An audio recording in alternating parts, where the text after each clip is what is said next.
The time is now 6:30 on Monday, October 9th.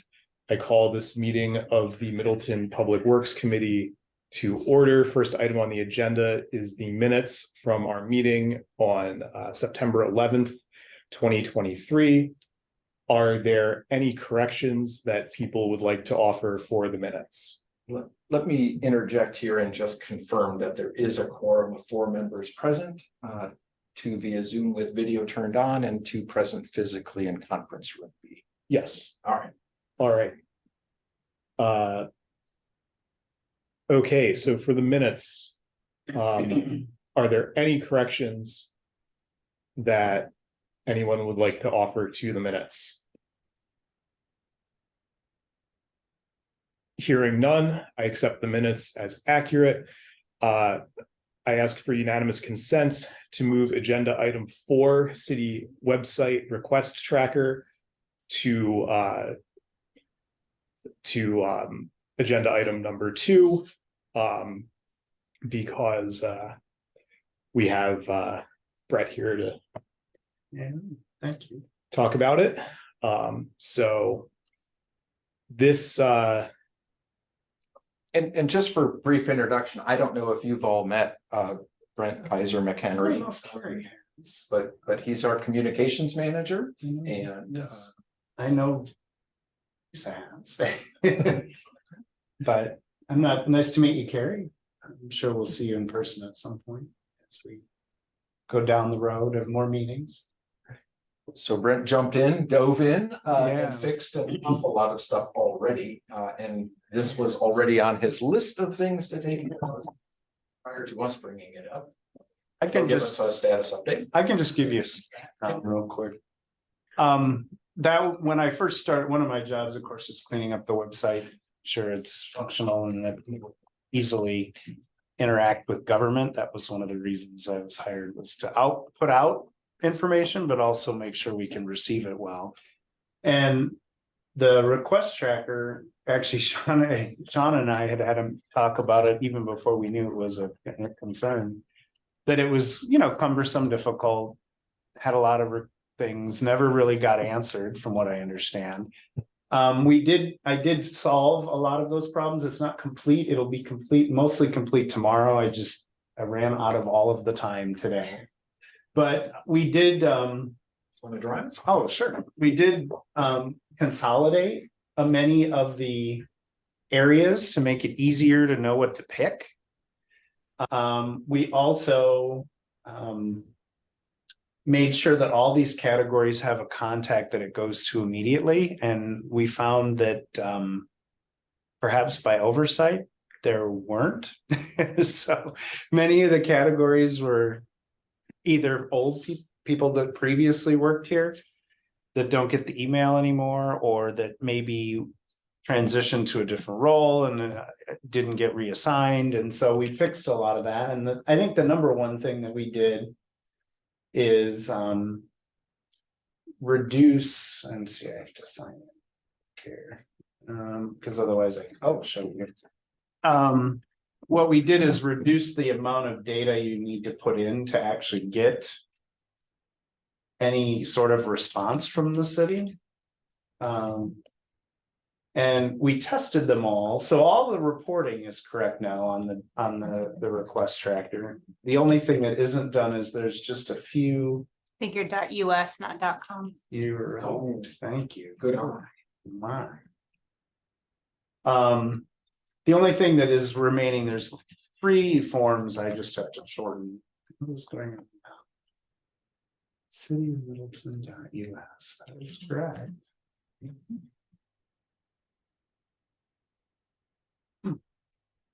Very odd. Oh, I know. It doesn't have my middle initial anymore. Oh.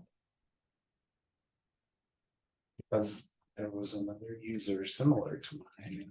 Causing fusion. Okay. So when you go into the tracker, and I'll just slide this over just a touch so you can see.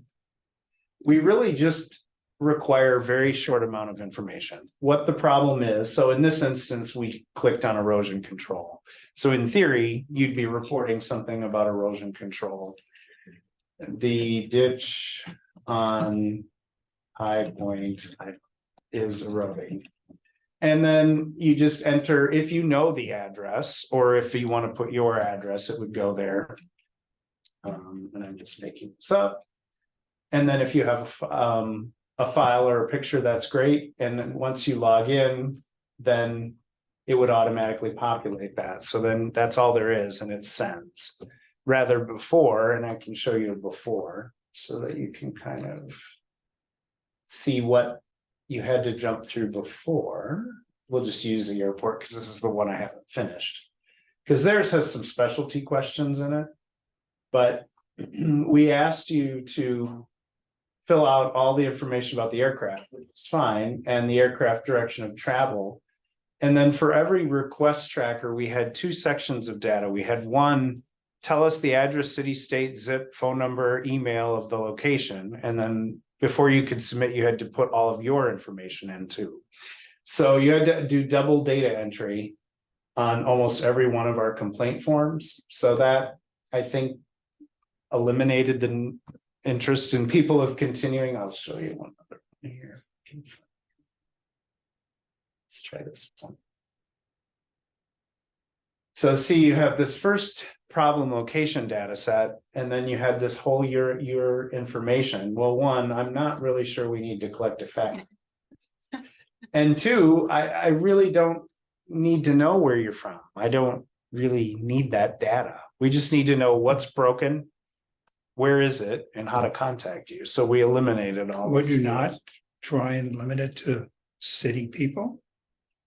We do, but there's instances where we've had like a family member who has an older elderly relative, and then they're at home, and so they submit it on behalf of. But the neat thing about the software is it actually gives us a GPS location of your IP address, so it'll show us a little map Wow.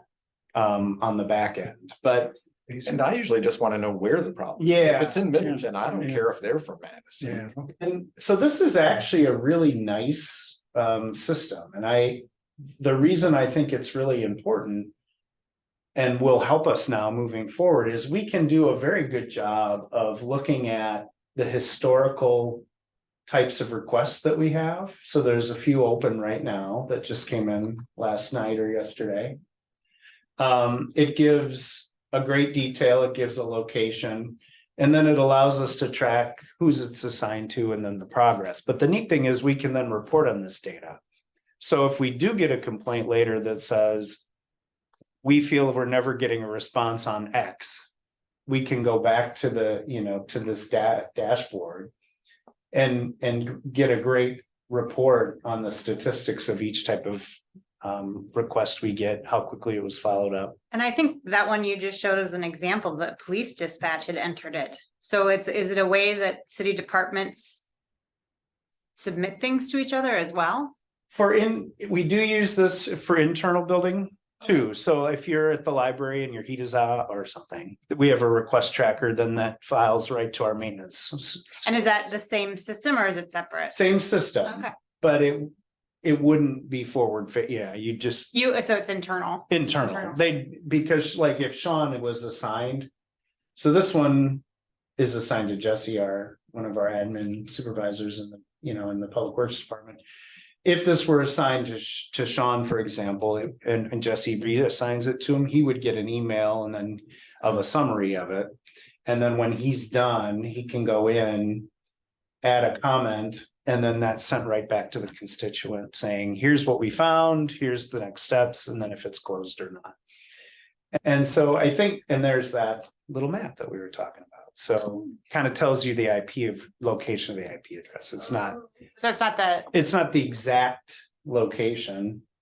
And that's not the location of the issue, it's the. No, that's another map that we can download if we need to. But it really gives us a nice dashboard. What types of complaints, and if we're getting the same complaint. So during the summer, we got several complaints about the crosswalk lights at the trail on Lake, because we reopened. Okay.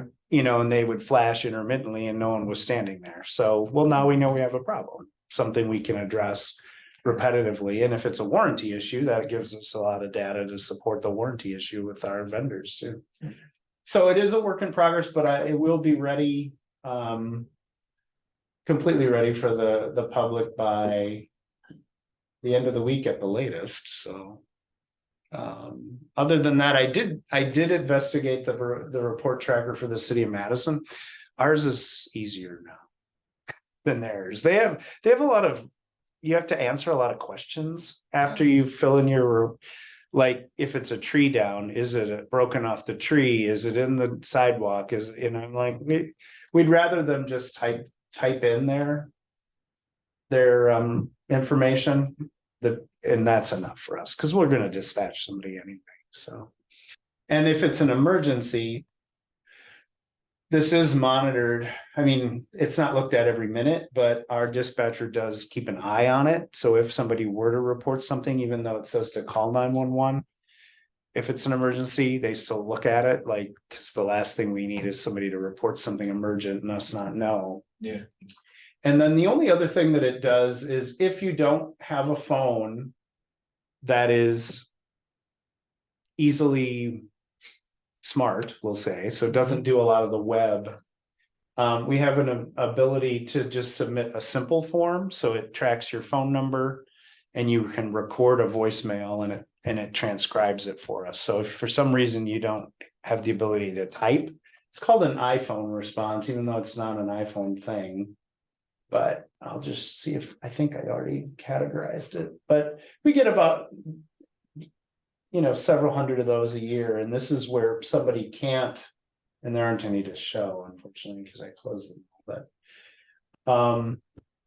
Does somebody have to know that exists though to choose that option? it'll do it automatically. Oh, okay. Yep. So if your phone can't browse the web, that's the choice it checks. Okay, Then it comes to me because I have to determine what department it goes to. okay, Whereas all these others are being selected by the user. right. So, which Okay. just makes it quicker to get to Sean. So when I want to report a concern, if I'm doing erosion, for example, that's immediately routing to Jim Scholander and his team.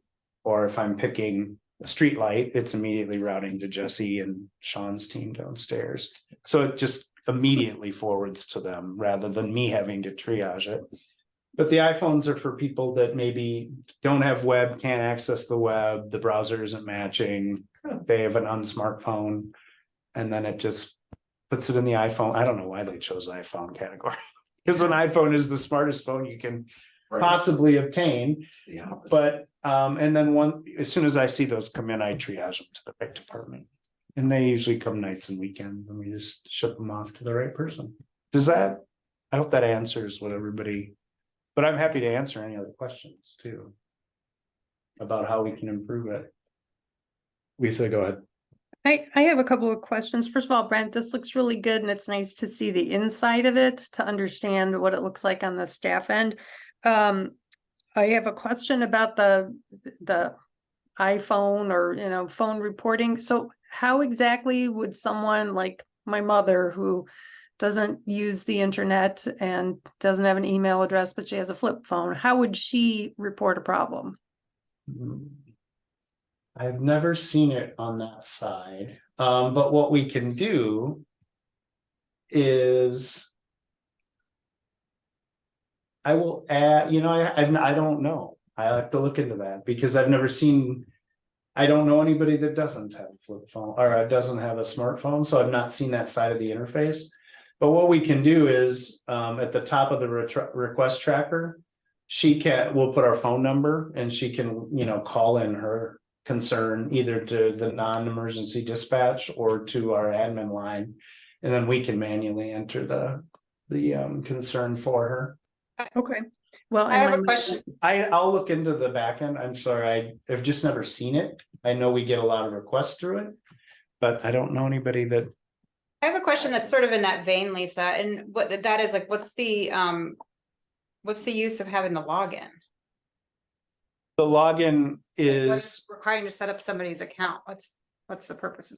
That's for a variety of topics. That's so that you can sign up to get the alerts that we send out through any of our news. So the login is, it's to prevent spams, because otherwise we would get constant, bots just sending.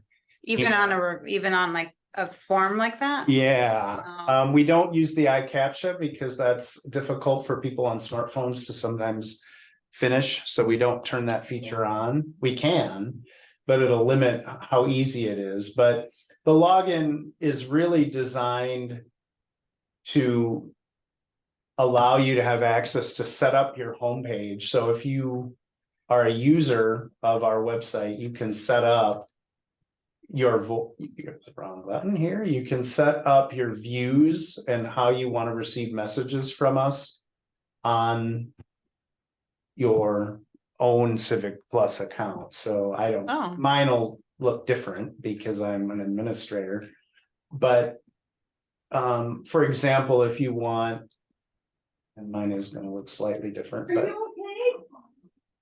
you can set up what types of alerts you want, and that's the biggest reason. So under Notify Me, being logged in allows you to decide which of these lists that you can subscribe to that we send push notifications to. So the login kind of is kind of authenticating that you actually have a reason to want to get this stuff, because without that, we need you to opt in. We can't just automatically force feed you stuff. That's against the rules now. So we need you to just put in your email and Notify Me. You don't necessarily have to set up an account, but it allows you to go back then and look at all the previous messages and look at the history of all the messages that we've put out. And it's just one more feature. If we feel that this is a detriment to people submitting concerns, we can easily just go. I mean, it's going to require more staff time. We can go to just a generic. We do have an info@cityofmiddleton.us email address, and they can email it, but then somebody would have to manually either forward the email to the right department or manually enter it into the request tracker. But we get plenty of We these do. too from We people do. that just take a Yeah. guess and send an email, and that works Yeah, okay too. and so I'll add the phone number to our request tracker page, just so that we can have people and that email. But I think with any government agency, just calling the main number is probably the best bet, because Michelle or Lori will get that first thing, and then they can They know immediately who to get triage stuff it. to. Yeah. So I'll make sure that that's published in a location that's easier to find on our reporter problem area there.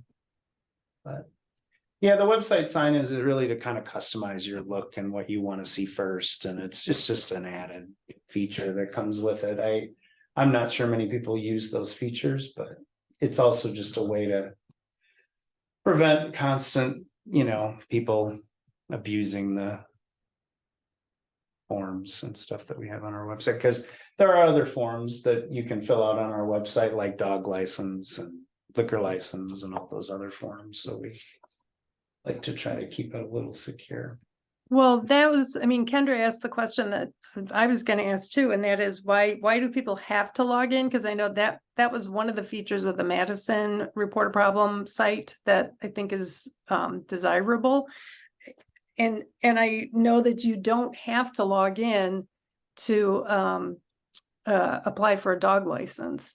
And it seemed to me like that would be the form if you're going to be processing payment or uploading something, where it would make sense to have somebody log in.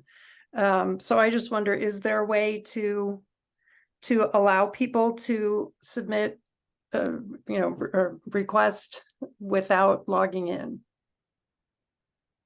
They can submit it via form, but it wouldn't allow us to track all of the data the way that we're tracking it, because we would then rely on them to enter it every single time. Whereas if you log in, it form fills it for you. So we can move to that, but request tracker, because it's behind the firewall. Because of the way the software is set up, it wouldn't allow us to track the results in the same way. So we could do a form, like the city does, Wait, you mean And the city of Madison does? yeah, and Is there a way that you could do like a separate? You could have the option to do it with an account, but if you didn't want to set one up, you could do it like have one that was outside the firewall. Again, I understand the bot issue, sure. and then maybe protect that one with a capture. Yeah, we could do that. Let's see if there's a guest. Yeah, maybe. Yeah. Yeah, like I That, guess. that was. Yeah, I mean. Sure, I can look into it. I don't know. I mean, request tracker will not work without a login, so we'll have to just create a form and then the form will just have to route. But the nice thing about request tracker is it keeps a, regiment of who got the request, when it was found, when it was filed. And that data will be lost if we move away from request tracker. Again, somebody from Milwaukee can then now log in to this as well. Mhm. It's open to anybody If they create an account. if they create an Yeah. account. But if Chicago, if they notice when they're driving. Fort Myers, Florida. Yeah. Our signs has an obstruction. I mean, We just, don't get a lot of people that. well, you actually- don't, but I mean, it's wide open now. But we have They were a just chart. relatives, that's still Right, now. or You'd we have have to- a charging station in the future and somebody stops here to charge their EV vehicle and has a lunch and comes out and something's wrong with the EV charging unit that the city owns, that, it's like. That I kind think of, if we were running into a real problem where it was just random yahoos putting in garbage, that would be an issue to deal with, but we don't run into that. No, You can also disable form submissions when that happens, and when it's like when it's just a wave of people putting in garbage in for a form, you can just temporarily disable form submissions. And Yeah, I that's- would say it doesn't matter if the people are not from Middleton, because one of the options was to report a problem with the website. And that could be anybody, who just happens to go to a page, see a typo, see a broken link, and that's why it would be great to have just like a guest login, because I can't imagine somebody going to the trouble of creating an account just to be Well, I good think- Samaritan and report something. I think the bigger idea is that we want citizens to engage with our website all the time. And so the website sign-in allows them to decide what lists they want to be on and what notifications they want to receive, and we can't push those notifications without them saying, yes, I want them. So that would be the way that you'd get any notification that we would send out about an emergency closing. If you're on the list for Public Works and you want to know what's on the agenda, you have to sign up for that. And that's our protection for saying that we're not spamming people. So we can collect a form, but we can't keep that data and then subsequently use it later to send them additional information, because then there's data warehousing issues and concern over safety and security of data. So I think that's the other reason that Civic Plus does this, is they want to create a environment that is a little bit more secure than just entering data into a form, but we can do that for definitely for concerns. We can have a form and but we can't store that. That's the challenge, comes the storing of the data, because we don't want to store that. And then two, how do we track it? How do we respond to it? And yeah, so I can do whatever the committee suggests or recommends. Or at least take it to the city, because I'm not even sure this committee can give you direction Yeah. on what to do with the website. But Yeah, input. I think we would be better served to have that back end data so that we could, and there just isn't available staff time to be taking data out of a form, putting it into a database. Yeah, and we're not gonna go backwards in the technology sector. But we can definitely get the data and pass it on to somebody, but then keeping track of it is where we lose our ability after Yeah. that. Because then we would deal with it more like an email. Yes, and that's totally Somebody okay. would write a message, we'd reply, and that'd be the end of that. Yeah. So it's really whatever you think is easiest. Well, I mean, I would be in favor of some sort of guest account, just because of facility, just ease of use of the website. You know, the first time that I used this website, I was kind of dismayed that I had to create an account, because it was a while ago, and I was sort of like, well, just want to tell you, it was one of those things, like I pulled over and it was like dead deer in ditch. And so having to sit there and set it up while I was like, where am I? How can I give? So I'll see if I can find a workaround to publish that data back into the request tracker. I can try to write some code maybe that can. I could understand from a Force it. communications perspective, though, how you want people to sign up, Well, you know. it's more, the reason you have to sign up is really more for the alerting, so that you can choose your lists. And I think if you were to look at the actual reason request tracker exists, I don't think it's for outside. I think it was built for behind the firewall. Yeah. And when we deployed our website in 2015 with no assistance from anybody, said, well, this is how we're going to use this. Yeah. And so I think there are ways, again, I've only been here, 4 months. So the website, 5 months, the website is, really been a challenge to get it up to ADA, even ADA compliance in that short amount of time. So, but one thing I will do is, I know, yes, I agree. And Lisa did make a point that the dog license form, for example, you can fill out and don't have to. What I have to figure out is, where does that data go once it's done? I may be able to track it in the request tracker, and maybe this just isn't built correctly. Maybe there's a way for a workaround that I can figure out, but either way, for sure, we can have a form outside of the login. That for sure can happen, and that could be done quickly. It's just what happens to the data after that, I'm not sure, because I don't deal with the form. I haven't had to deal with the forms like the dog license, because it's working. Yeah. So I don't know how Lori does it or where it goes, but we can definitely look into that. That's an area of the website I haven't really looked at yet, is outside forms, but yeah, I'll look into. I mean, if you want to put it, I don't know when your next meeting is, but it won't probably be this month, but I could have it ready for next month and tell you what I find. Next month's meeting is. That'd be November. Or I can just 13th. give a note to the staff, staff of the committee, and they can just update you too. Yeah. Or, Also work. yeah. That'll work too. Yeah. I mean, yes, without a doubt, we can easily create a form outside the firewall. I just want to figure out the best way to make sure that we're keeping track of it. That's because that's my concern, is if Sean gets it and then he's on vacation for a week. And it flies. Yeah, because Yeah. at least Jesse's copied, and so Sean's copied, and then there's 2 people and we can kind of watch it. And it gives you a nice dashboard. So what I need to do is figure out maybe if we can put that information into. Yeah, we'll see what we can come up with for you. We'll solve it. Anything's possible. But right now, it is a lot easier to submit a request though, once you log in. So it'll be a lot quicker for people now. And I do agree that is a bit arduous on the airport complaint, that you need to. It's just too much. I mean, we don't need it. We don't care what your zip code is. We really don't. It doesn't matter. You can make a complaint whether you live here or not. Right.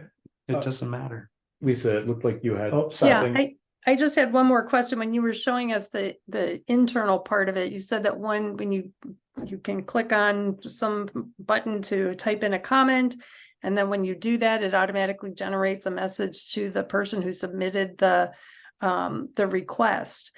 And I just wanted to make sure that staff are aware that comment, whatever they're typing in there, is automatically dropped into a message and sent to the requester. Yeah, it gives you a warning before you do Okay. that. You don't have to send it to it gives you in either close this request without sending it to the person, or close this request with your comments, and it puts a big warning box up before you do that. Okay. But I will definitely, the form is already built. I mean, because we already have a form working, so it's just a matter of where does the form live, outside the firewall or inside, and then where does the data go after that? But we can solve that. That's the nice thing about the way our website is built is it's dynamic, it's just data. So you just have to decide where you want the data to go and how to get it there. So we'll look into that for you. So I have one other piece of feedback Sure. on this.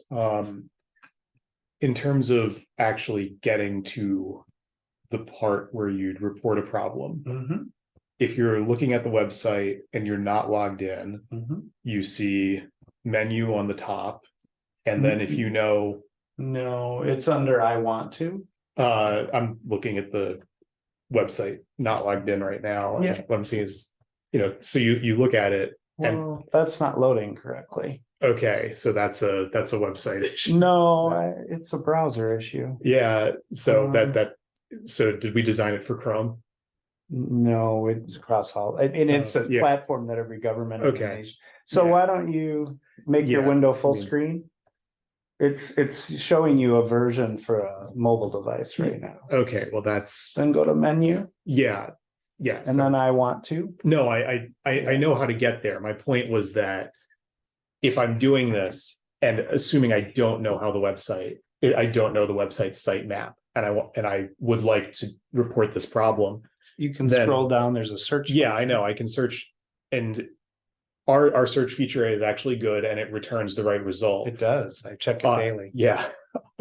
Yep, I check But- those links daily. I was going to suggest potentially putting report a concern somewhere on the front page, the way we do for agendas and minutes, ordinances, employment, online bill pay, senior services, notify me, committees, commissions, and building permits. That could be done, but we have limited real estate, and so these are the top hits that we get on an average week. That I've Yeah. measured across the last 6 months, and report a concern gets 1% of the website traffic. Okay, But we Yeah. can, but we'd have to remove one of these. is there a way that we could sort of, or you're telling me that my display is just wrong? That is a mobile Okay. display. Gotcha. That's what a mobile Okay. site looks like. Yeah, it's weird. It looks like that no Yeah. matter which browser I use for me on this laptop, so. Here's your resolution might be set pretty low. Yeah. This is how it would look on a mobile device. See how small it is? It stacks it all up. Yeah, But again, we're, having done this for the last 20 years of my career, I want to be careful how much we throw on the homepage. Because it creates a little bit more analysis paralysis of where do I go to do what. So we want to be careful, we can't have everything on the homepage. We have to try to guide guests to the right location. And right now, that's based on the things that they click on the most. That's typically the hierarchy that we'd want to follow. But yes, it can be added, but then that means dropping out one of these, because what we don't want to do is make this such a, if you recall, 2 weeks ago, we just refined the homepage. You couldn't even see the buttons on the homepage because the header was below the fold. Yeah, right. Yeah. So we've since shortened that up. That was one of my first refinements, but we also have to be cognizant of, how we comply with ADA requirements and making sure that it's screen reader friendly and it's tab friendly, and all of those things. So we really, again, these hot buttons were based on the amount of hits that we get on a daily average of what people are needing to find immediately. So, but we run that report once a month. We can continue to run it and see if the concern about reporting a problem. I mean, the other thing that we can do, is we can add an email address here. We can add an email address at the top. I mean, there isn't a necessity that they use the request tracker to tell us what's wrong. They don't use, that's just a nicety of the website. Most people email, call, stop us on the street, You know, so there are other Yeah. ways we can kind of gather that data if that's. And makes I'm it not on the easier. homepage, but people still find it. No, but I mean, if there's things that people, you know, we're finding that we're not, and I guess I don't know the history of the complaint, so I'm not sure. What, you know, if people are having trouble putting in data, or they're having trouble finding it, or they're having trouble getting a response. You know, those are all different problems that we'd have to try to really measure and see how we can correct that, because if it's just a response problem. Well, then that's not a website problem, that's a staff problem, so. So if we have feedback on that. I'd love to hear it, because we don't have any currently, I've not heard any. Concern beyond this agenda item, so no one said I can't do this or I can't do that.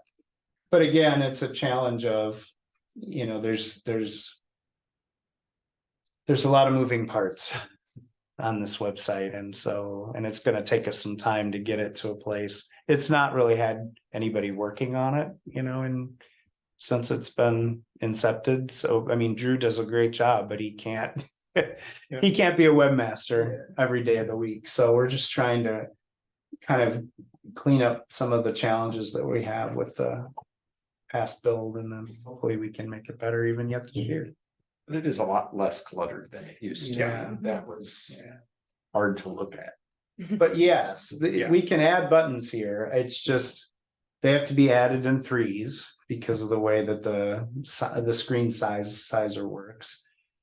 And then that pushes our news flash lower and lower, and that was one of the concerns that I read in our master plan, not our master plan, or what Was it the big comprehensive? the big one we did.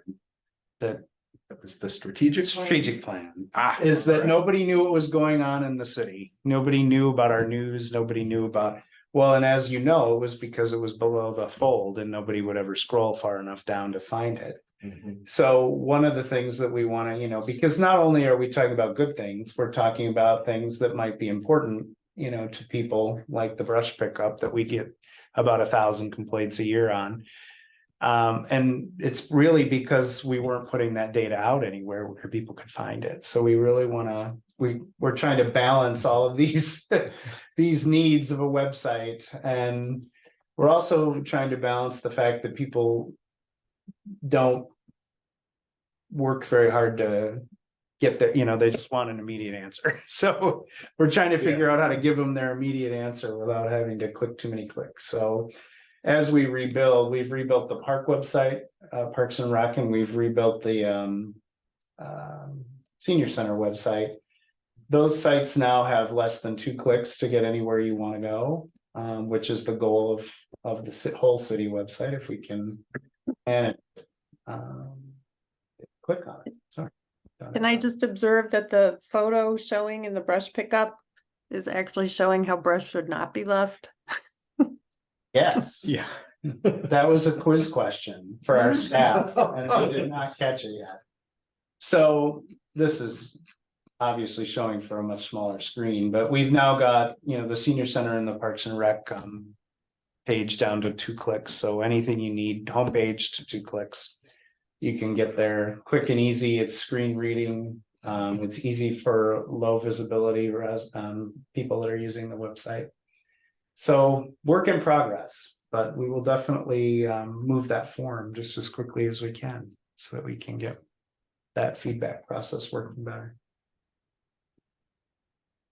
Thanks. Yeah. Thank you. Thank you. Well, Thanks, you Yeah. don't. Thank you. Yeah, no problem. Thanks, Brent. I'll give you a quick update as soon as it's ready.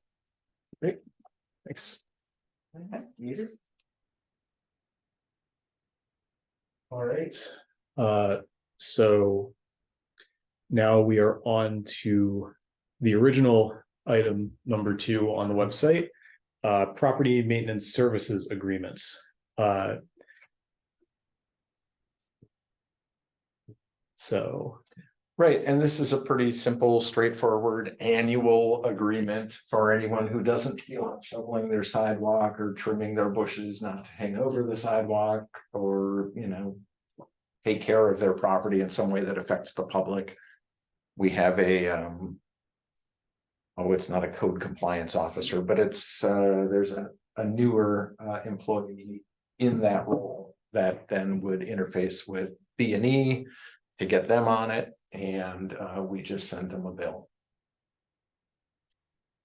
Okay, and has this contract been approved by the city attorney?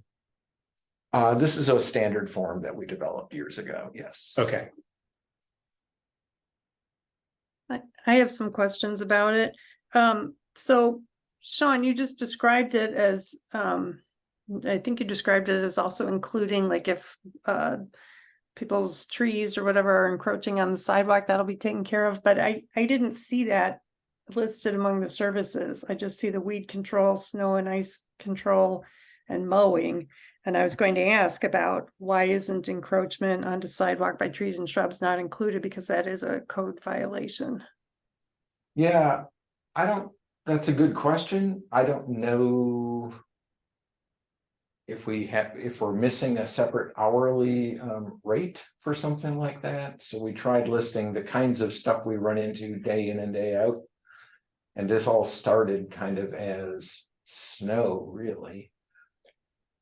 But it grew to include mowing. So I'm just gonna look at what we do have: mowing, weed, snow and ice. Yeah, so we don't have like chainsaw or well, we do have labor, but not chainsaw. So we'd have to just include, I guess, that extra equipment rate. Would it include hauling as well? In that regard, if it were for brush? I don't know what they would do with it. It would probably just fall under labor, I suppose. I'd have to talk to Brett and see once what he would all need included to make that happen. But I think it does include that. I just don't know how it's charged. The hauling or the encroachment? Well, taking care of encroachments. Yeah, I think if it's not mentioned among the services covered in section 1, then I don't see why they would do it. I also wonder, can we, when maybe this is covered somewhere else, but for the weed control service, can we require that the contractor sweep up any herbicide or pesticide from the sidewalks and driveways? I think that's something that commercial landscapers are supposed to do. Oh, if it's a granular herbicide, it's instead of a spray product? Yes. Yeah, I'm not sure what they use, tell you the truth.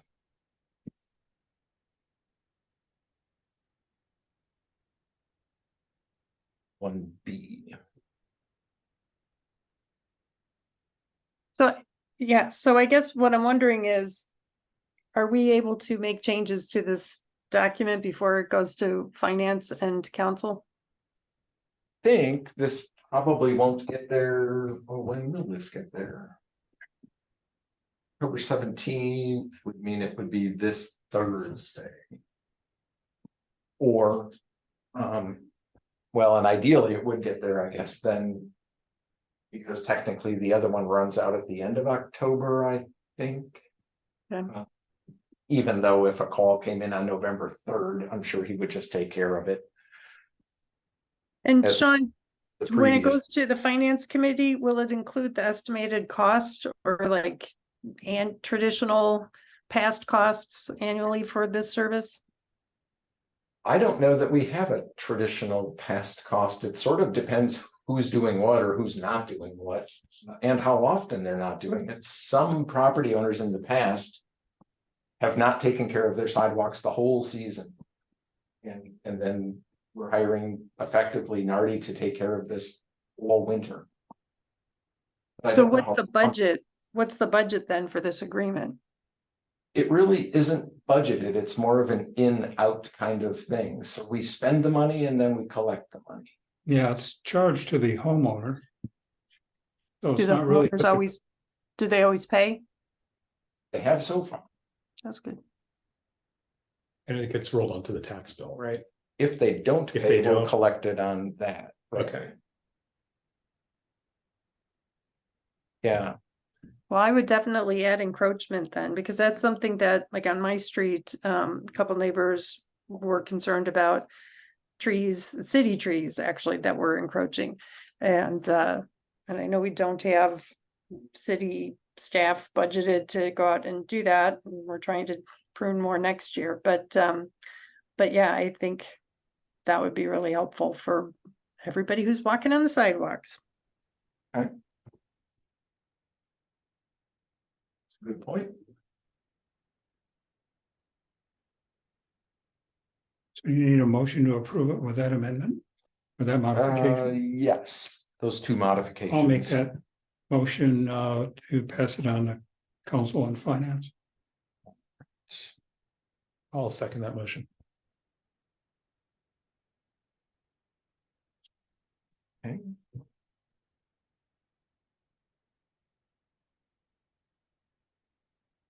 All right, all in favor? Aye. Hi, Aye. All opposed? Hearing none. Let's go on to agenda item 3. Standardize a process for requests from the art committee. Now, I requested that we add this to the agenda because of the discussion that we all had the meeting before I joined this committee officially. Okay. On May 22nd, when we had a request from the art committee regarding a sculpture on Parmenter Street. At the trailhead. Well, they were going to send out a request for qualifications from people.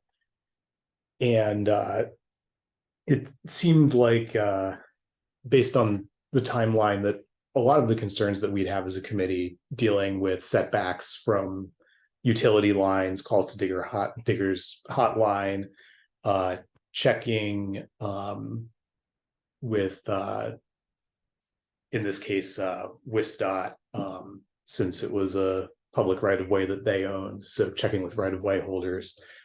A lot of these things were things that we could just send to the arts committee as these are the concerns that we know we have for them to include in their RFQs going forward for any public art installations they're thinking of.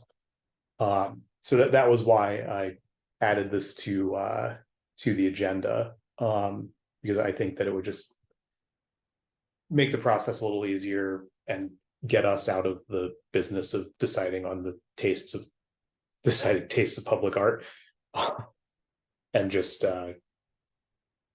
streamline the process.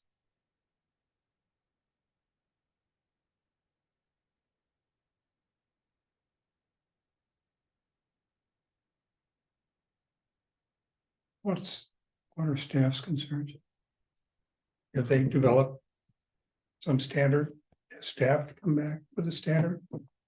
I mean, they're the engineers of the group and they should really come to us with something that they want us to approve that, hey, we'd like to do this.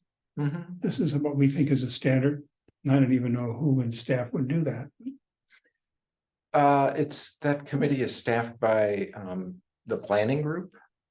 Arts committee but is. The arts committee is, But but we they're coming- routinely meet, and so and they already know, right? Yeah. What our typical concerns are, that we So, want to keep things out of I'm rights of just way. trying to scratch my head and think, oh, why is this on the agenda? Because you already take care of it in-house. Most of it, right? So Or what would come to this committee? even when we came to this committee with the last specific example, it was, do we like site A or site B? And what are some of the pluses and minuses? And there was some discussion and consideration. But they already knew what my concerns were from a public works perspective, as close to becoming a crash hazard. Yeah. Now, the right of way at the roundabout is huge, but it's also not city owned. So it wasn't so much a crash hazard as a WISDOT thing, which is unusual for us, but in this case it applied. usually we care about utilities or proximity to property line or traffic. And other committees may have other concerns entirely. We do have one sculpture that's literally in the middle of a street out at Deming Way by Airport Road. Yeah. And so we kind of did a retrofit to say, okay, someone's not going to drive into that statue, but there's a lot of rock they're going to have to get through first.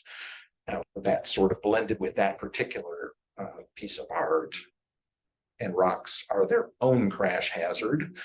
So wouldn't it be no different than a developer submitting a plan? Correct. Yeah. And there are standards for that. For staff review, and that eventually would come to the committee. So wouldn't we just follow that request process? Probably. If it entails us, I mean, obviously, if it's in the middle of a park, it probably doesn't matter. We don't care. Or we do. from a We utility might. standpoint, yeah, from a utility standpoint, but I mean, other than that, just seems to me that I don't know why we need to recreate something else and why we would and not staff create it for our, and if they want our approval, that's fine. But I think staff would have a better handle on what's needed. Well, to Don's point, I'm wondering, Charles, are you suggesting that maybe the Public Works Committee doesn't need to weigh in on placement of art as long as, you know, staff and the Public Works staff have approved the plan, or, you know, at least flagged potential problems with the site? So what I'm suggesting is, you know, if we look at the timeline for some of these public works installation projects, you know, I do think the committee should weigh in. It's just, I don't necessarily think that it's, I think I think if I'm remembering the timeline for this one right, we actually weigh in on this twice from the timeline table. I remember. We did the first one initially, and then there's, I think it may end up coming back to us later. And so I'm just wondering if there's a way for staff, the committee, someone to come up with a pretty standard list of things, and that way if it does come to us, like if it's whenever it comes to us, we have a pretty clear rubric that, like, okay, we know they included these things. Yeah, but they're pretty generic. Yeah. And that's the downside, right? So I Yeah. can say we're concerned if it's in the right of way or close to the right of way. And I can say we're concerned if it's near a utility line or a proposed utility line. Unless it's easily movable, in which case maybe we're less concerned. Yeah, but that's no different than, I don't even want to bring it up, the coffee sign on University Avenue. Yeah. Put it out in the easement. It's no different than that. They had to, we reacted to it, Correct. and there was no standard process for that. They just knew they had to submit it to us to get our permission to do it. Yeah, well, largely because when it came to staff, I said no. And they said, Yeah. let me talk to your boss. And I said, okay. Yeah. You know? Yeah, right. But I mean, you know, and it's no different than that. To me, either that or even a developer thinking, I want to build something here, it's going to be a problem. Sure, and those don't come to this committee, right? So High Site Corporation out on Airport Road at Pleasant View wants to put a sculpture, and it's on their property, not anywhere near my, public utilities. So I said, fine, and that's not coming here because it doesn't affect public works. Well, same thing with the one in Middleton Hills that will probably die a miserable death, but Oh, the Summerfest logo? yeah, thing? whatever, yeah. It really doesn't need Public Works approval. It's on Middleton Hills property. It's outside of Vision Triangle. Yeah. It's not on our Way outside of Vision, utilities, yeah. so yeah, there's no reason that this committee should have to deal with that. Yes, I agree, Don. So it sounds like the process is staff reviews it and if needed, it comes to our attention. And I Is that- think in particular, this one at the roundabout is why it came to the committee, because I wasn't willing to say no to that, even though it was in right of way. It wasn't what I thought would be a crash hazard. But that's still a policy question then, and I think that's why it really came here. Well, Carmel, Indiana has a widowmaker in every roundabout, so it doesn't. Yeah, I mean, they just do. Right, if it were 2 feet from a curb, I would be concerned, Yeah. but if it's 20 feet from a curb, I'm not as concerned. Well, these are within 5 feet of the curb on the roundabout. So, Yeah, I mean, that's- That's of they concern. go to out of me. their way that, because people like to just go straight, especially when they're inebriated. Exactly. We lose an awful lot of signs at roundabouts, and if they were made out of bronze and weighed 2,000 pounds, that would be a problem. So do we need to make a motion on this or is just this a discussion item? This was a discussion item. Discussion. Okay. People want to move on to a different item. And I will pass that along to planning staff, although they already know. Yeah, they- What I look at, Yeah, I mean, it should come to us ultimately if there's a need, but I mean, really, staff takes care of it most of the time, most of it. Yeah. Until, until they can. it's a gray line or I say no. Oh, yeah. Then you get dragged in. All right, so that brings us to future meeting agenda items frequency. Lisa, you requested that we add this back on the agenda and we deferred it a few times because of the length of our meetings. So So I have a question on this. This whole thing, it's bothered me from the get-go, like Carl, obviously, but in the past, if any committee member had something they wanted on the agenda, I know his number and I have his email address, pops right up. And I say, Sean, I'm on the committee and I have an interest in this item. And in reality, the items for this committee are not driven by committee members. They're driven by developers, contractors, staff, etc. So I'm just curious why this is even there. well, there are a few reasons. First, this allows for people to bring things up that they would like to see discussed. We've already had members of Middleton's community bring items forward for consideration at a meeting. They've been here, they've participated in that discussion. We've moved forward with it as a committee. It's worked out pretty well.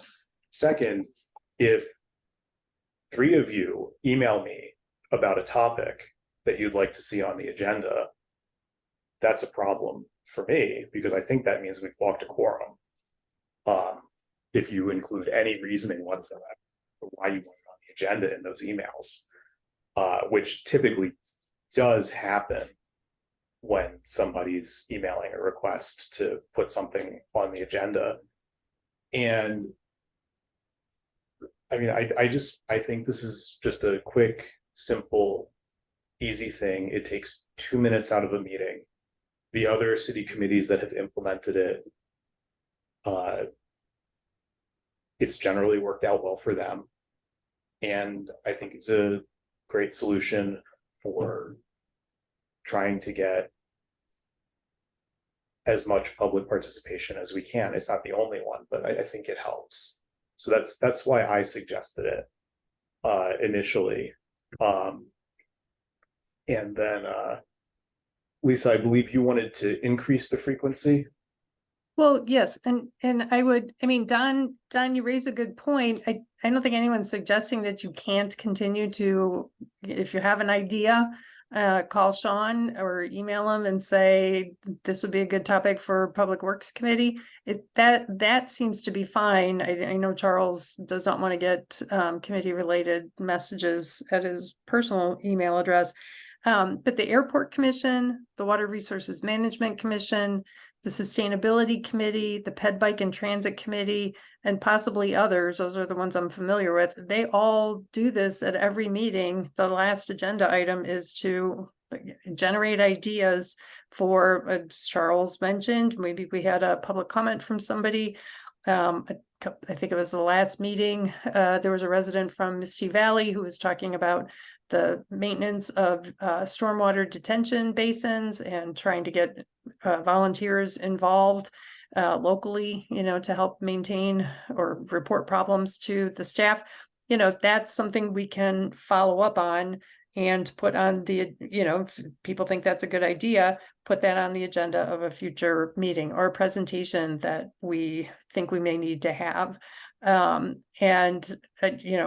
Again, those four, two commissions and two committees that I've had experience with, they do this at every meeting and it's never been an issue.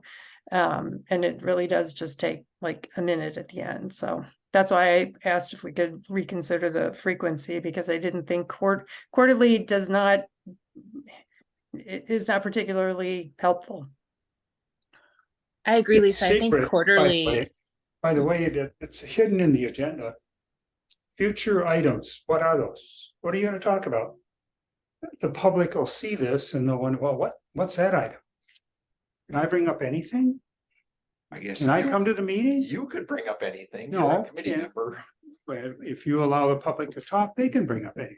That's chair's discretion. Yeah. He certainly may. Yeah, Yes. so it's, I just, The same as they could write me an email, I think, yeah, they could.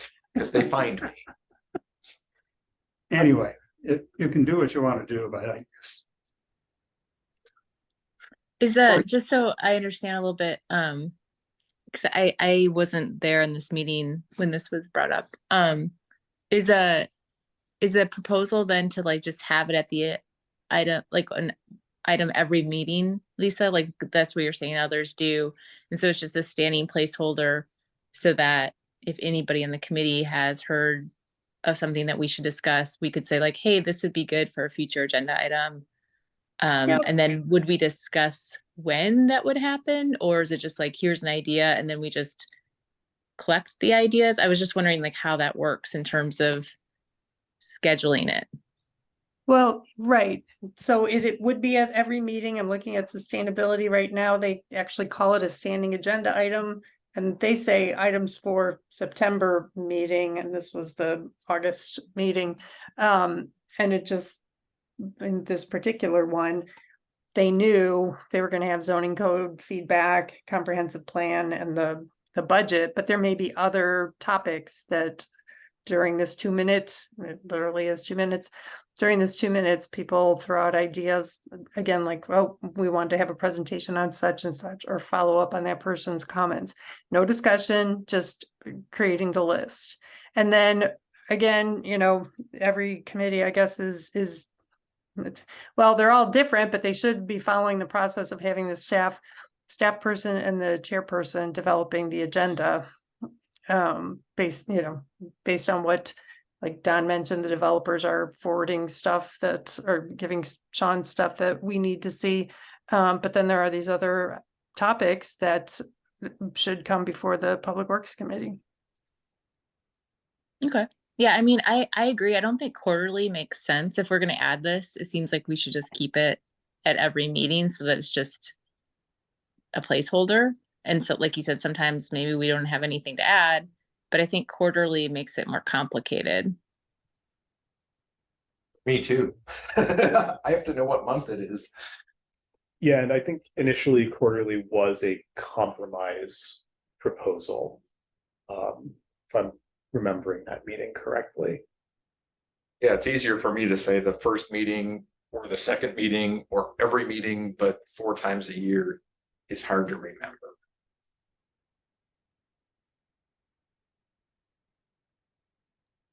So do we have a motion for future frequency?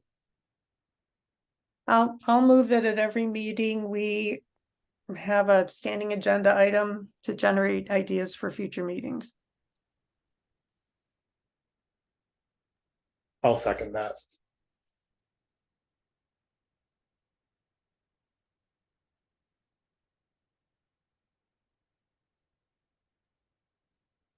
All in favor? I, I, All opposed? No.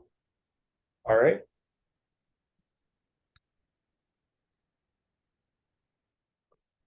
So motion carries 4-1. We have reached the end of our noticed agenda.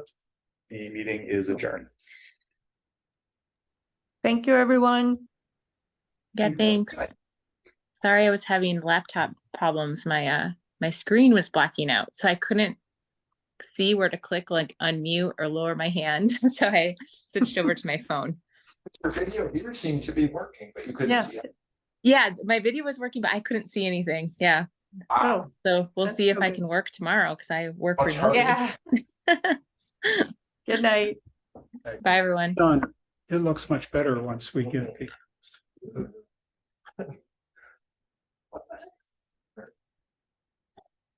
Oh, Kendra, thank you